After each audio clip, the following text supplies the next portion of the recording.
इस कहानी में हमें बताया जाता है कि जंग ने इस दुनिया को तबाह कर दिया है और लोगों ने चांद पर रहने के बारे में सोचा और कुछ लोगों को चांद पर भेजा गया ताकि वो लोगों के रहने के लिए कॉलोनीज बना सकें। लेकिन चांद पर रहना इतना आसान नहीं था क्योंकि वहाँ मेटियोर की बारिश हुआ करती थी। तो चांद पर जिंदगी को आसान बनाने के लिए इंसानों ने वहाँ माइनिंग स्टार्ट की और कुछ लोगों को माइनिंग के लिए रखा गया जिन्हें माइनर्स कहा जाता था। उन माइनर्स की फैमिली भी वहीं चांद पर रहती थी। फिल्म के स्टार्ट में हमें माइनर्स के बच्चे दिखाए जाते हैं जो वहीं पैदा हुए थे और वो स्पेस रोवर यानी कि चांद पर चलने वाली गाड़ी चुरा रहे होते हैं। तो वहाँ कोई आ जाता है और वो उसे देखकर छुप जाते हैं।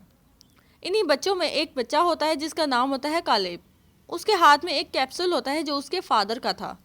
उसके फादर भी माइनर थे जो माइनिंग के दौरान मारे गए। अब कालेब को ओमेगा प्लैनेट पर भेजे जाने का फैसला किया गया। उधर उसे एक फैमिली गोद ले लेगी। एक लेडी कालेब को बताती है कि अगले दिन मेटियोर का तूफान आने वाला है, उसके बाद उसे भेज दिया जाएगा। चांद से ओमेगा तक जाने के लिए 75 साल लगते हैं। इस सफ़र के दौरान पैसेंजर को एक क्रायोस्लीप चैम्बर में सुला दिया जाता है जिसे हाइपर स्लीप कहते हैं। जब वो बंदा अपनी मंजिल तक पहुंचता है तो वो उतने ही साल का होता है जितने का वो पहले था। सालेब ये बात जानता है। उसे वहां जाने के लिए 75 साल लगेंगे। उसे अपने दोस्तों की बहुत याद आएगी। वो अपने फादर को याद कर रहा होता है कि कैसे वो अपने फादर के साथ ऊंचाई पर चढ़कर बैठता था। एक दफ़ा उसके डैड ने उसे बताया कि चांद के उस पार एक दफ़ा कोई बड़ी ख़तरनाक चीज़ आकर टकराई थी जिसकी वजह से वहाँ बहुत बड़ा क्रेटर यानी गड्ढा बन गया। तुम कभी वहाँ जाके उसे देख के ज़रूर आना। अभी कालेब ये बात सोच ही रहा होता है कि उसके 3 दोस्त उसके पास आकर बैठ जाते हैं। उसका एक दोस्त जिसका नाम डेलन होता है वो उससे कहता है कि डैड की क्रेटर वाली कहानी को जानता था। वो उसे कहता है क्यों ना तुम्हारे जाने से पहले हम लोग वहाँ पर जाएं। इस तरह तुम्हारे डैड की आखिरी विश भी पूरी हो जाएगी। लेकिन वहाँ जाना इतना आसान नहीं होता क्योंकि वहाँ आम इंसानों का जाना मना है और जिन चीज़ों की ज़रूरत होती है वो चीज़ें जमा कर लेते हैं और बात करते हैं कि वो स्पेस रोवर को चुरा लेंगे, लेकिन उसके कोड का नहीं पता होता।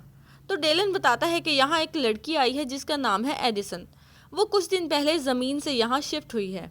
उसके डैड एक साइंटिस्ट है, हो सकता है वो कोड जानती हो। तो डेलन एडिसन से बात करता है तो वो उसे सही तरह से बात नहीं करती और वहाँ से जाने के लिए कहती है। डेलन उससे उसके पीछे जाना चाहता है, उसे पूरी बात बता देता है और उसे मना लेता है। उनकी हेल्प के लिए मान जाती है लेकिन कहती है कि वो भी साथ जाएगी। उसके बाद वो सब लोग स्पेस रोवर को चुराने जाते हैं। कालेब रोवर की अलार्म वाली तार खींच के निकाल देता है ताकि अलार्म ना बजे और उसके बाद एडिसन का बताया जाता है। वो कोड डालती है तो डोर ओपन हो जाता है। डेलन स्पेस रोवर को चला रहा होता है क्योंकि सिर्फ उसे ही ड्राइविंग आती थी। वो लोग बाहर निकल जाते हैं। उन्होंने पहली बार चांद की सतह देखी थी। वो लोग बहुत खुश थे लेकिन मिटियोर के तूफान से पहले उन्हें वापस आना था। सफ़र के दौरान कालेब बताता है कि उसके डैड ने उसे बताया था कैसे इंसानों को चांद पर भेजा गया और उनसे माइनिंग करवाई गई। तो एडिसन कहती है कि माइनिंग का काम तो सिर्फ 20 साल का है। तो डेलन एडिसन को समझाता है कि अगर कोई माइनर माइनिंग के दौरान मर जाए तो उसके बेटे या फैमिली में से किसी को उसकी जगह 20 साल पूरे करने होते हैं। माइनिंग का ये सुनकर एडिसन थोड़ी हैरान होती है। अब इसके आगे उन लोगों को पैदल चल के जाना था।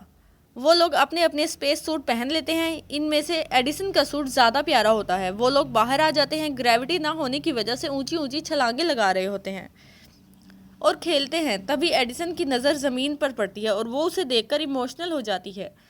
उसे अपनी अर्थ लाइफ याद आती है। वो उधर से ध्यान हटाती है तो देखती है कि वो लोग ऑक्सीजन सिलेंडर की हेल्प से स्पेस में ऊंचा जा रहे हैं। वो खुद को एक रस्सी से बांध लेते हैं ताकि स्पेस में ज़्यादा दूर तक ना जा सकें। तो एडिसन उन्हें रोकती है कि ऐसा ना करो, ये ख़तरनाक है, तुम लोग स्पेस में दूर तक जा सकते हो। लेकिन वो उसकी नहीं सुनते। तभी उनका सबसे छोटा दोस्त भी वही अमल करता है और वो एक झटके से रस्सी टूट जाती है और वो स्पेस में दूर चला जाता है। वो सब ऑक्सीजन सिलेंडर की हेल्प से उसे बचाने की कोशिश करते हैं। वो सब मिलकर उसे बचा लेते हैं लेकिन उनकी ऑक्सीजन ख़त्म हो जाती है। वो लोग परेशान होते हैं क्योंकि अब उनके पास इतनी भी ऑक्सीजन नहीं होती कि वो लोग क्रेटर तक जा सकें। तभी कालेब बताता है कि उसके एक दोस्त ने बताया था कि इधर एक आउटपोस्ट है, शायद हमें वहाँ से ऑक्सीजन मिल जाए। वो लोग उधर जाने लगते हैं। तो एक दोस्त कहता है कि वो उधर नहीं जाएगा क्योंकि उसके भाई ने बताया था कि वहाँ वो भूत होते हैं। ये सुनकर डेलन उसका मजाक बनाने लगता है। उन दोनों में बहस हो जाती है तो कालेब उन्हें रोकता है और कहता है कि थोड़ा ही वक्त है साथ और तुम उसको लड़ झगड़ कर गुजारना चाहते हो। तो ये सुनकर वो दोनों सुलह कर लेते हैं और उनके बाद वो लोग आउटपोस्ट पर चले जाते हैं। वहाँ बहुत अंधेरा होता है। उन्हें वहाँ इंसानों की परछाइयाँ नज़र आती हैं जिससे वो डर जाते हैं, लेकिन जब वो लोग लाइट ऑन करते हैं तो उन्हें पता चलता है कि ये इंसानों की परछाई नहीं थी बल्कि सिर्फ डमीज़ थी। ये कोई आउटपोस्ट नहीं थी बल्कि एक घर का मॉडल था। अगर इंसान चांद पर रहते होते तो उनके घर ऐसे होते। खैर, इधर उन्हें खाने के लिए खाना और ऑक्सीजन मिल जाती है और रात वहीं गुजारते हैं। और रात को डेलन बताता है कि उसके डैड उसे छोड़कर चले गए। फिर एडिसन भी बताती है कि उसकी मॉम और डैड की डिवोर्स हो गई और उसकी मॉम उसके भाई को लेकर ओमेगा चली गई। वो उनकी कमी बहुत महसूस करती है। उसके बाद सब सो जाते हैं, लेकिन कालेब और एडिसन जाग रहे होते हैं। तो कालेब बताता है कि उसके डैड के मरने के बाद डेलन ने ही उसे संभाला। डेलन का उसके सिवा कोई नहीं है और उसके जाने के बाद डेलन अकेला पड़ जाएगा। वो कहता है कि मेरे जाने के बाद तुम एडिसन उसका ख्याल रखना। अगली सुबह वो लोग फिर से अपने सफ़र पर निकल पड़ते हैं। वहाँ उनकी रोवर की बैटरी ख़त्म हो जाती है और उनके पास ऑक्सीजन भी कम होती है। तो कालेब सिक्योरिटी अलार्म को बजा देता है ताकि कोई आकर उन्हें रेस्क्यू करे। वो लोग रोवर से उतर के जल्दी से क्रेटर पर चले जाते हैं।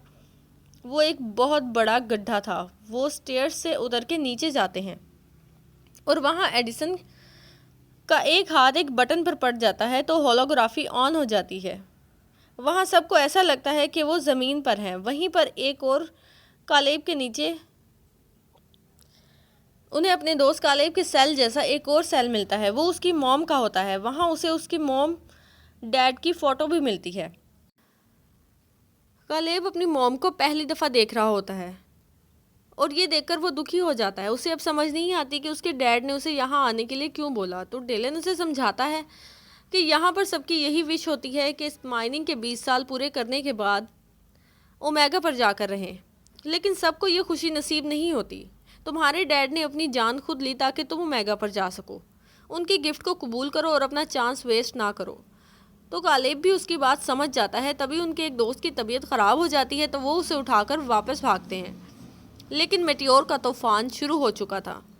वो लोग खुद को बचाने की कोशिश कर रहे होते हैं। तभी एडिसन उनसे अलग हो जाती है। कालेब और डेलन एडिसन को बचाने जाते हैं। उसके सूट का मिरर टूट जाता है जिस वजह से वो बेहोश हो जाती है। वो उसे वापस जोड़ देते हैं। वापस आते हुए डेलन भी गिर जाता है। उसे कालेब बचा लेता है। उसके बाद वो सब रोवर में आ जाते हैं। उनके पास ऑक्सीजन भी कम होती है। अब वो लोग अपनी मौत का इंतज़ार कर रहे होते हैं। उनके रोवर की विंडोज़ भी तूफान की वजह से टूट जाती हैं। अब सब साथ बैठे होते हैं, ये सोच कर के मरेंगे तो साथ मरेंगे।